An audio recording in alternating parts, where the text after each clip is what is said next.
where did each element come from? Let me just run through it. Trick or treat. The modern custom of trick or treat began in Ireland. Again, this is quoting, let me see, where is that? Number 7. That's The Holidays of Legends by Mildred Arthur, another secular book. Whenever you do this, it's good not to use Christian books. Because they say, oh, they don't like anything. They're against the flat earth people. We're the round earth people, by the way. But the modern custom of trick-or-treat began in Ireland hundreds of years ago. A group of farmers went from house to house begging food for village Halloween festivities. By the way, Ireland is connected to where the Druids lived in the British Isles. So, it's all contemporaneous. And in the name of their ancient gods, good luck was promised to generous donors. And threats were made against those who wouldn't give. Thus, these ancient pagan traditions continue today, as youngsters, masquerading as ghosts, skeletons, and demons, go trick-or-treating, begging, in a sense, for food while promising to refrain from evil deeds. I remember what we used to do. We used to smash their pumpkin if they didn't give us a good thing in our bag. We'd step on it. You guys were probably much more civil than our gang, but we would go down the alley where we lived and smash pumpkins if they didn't give us candy bars.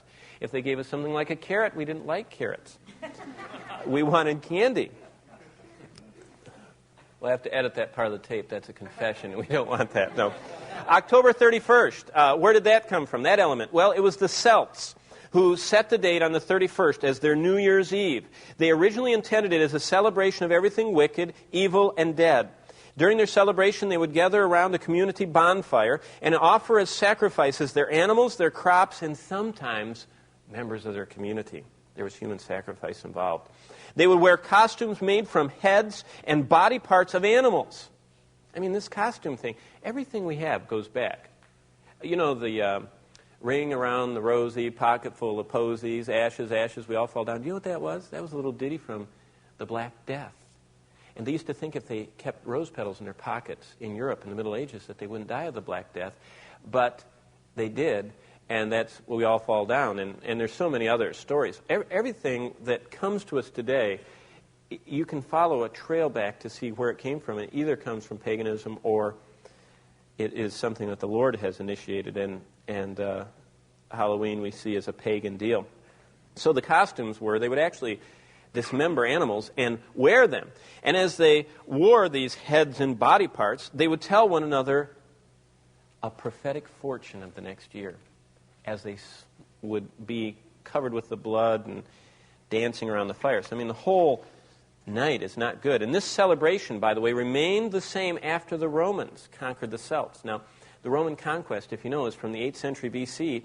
They were done conquering by the 5th century A.D., so as Rome was expanding upward, remember Caesar conquered Gaul in the 30s or 40s BC, and so they kept on going up to the Celtic people after that. And if you remember, by the time of Hadrian, they had gotten to the top of Hadrian's Wall in the British Isles.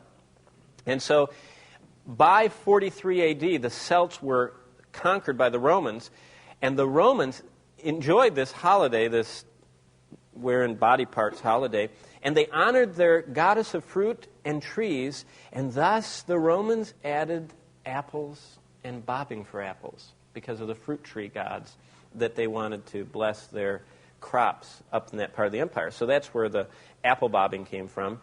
The jack-o'-lantern, the pumpkin deal. The lighted pumpkin's face, or jack-o'-lanterns, is an ancient symbol of a damned soul. That's why they're, those teeth, and they're not supposed to be too happy-looking.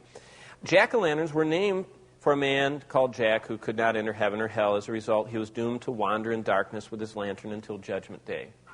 And that's according to the World Book Encyclopedia, the 1977 edition. Also, fearful of spooks, people began hollowing out turnips and pumpkins and placing a lighted candle in them to scare away demons.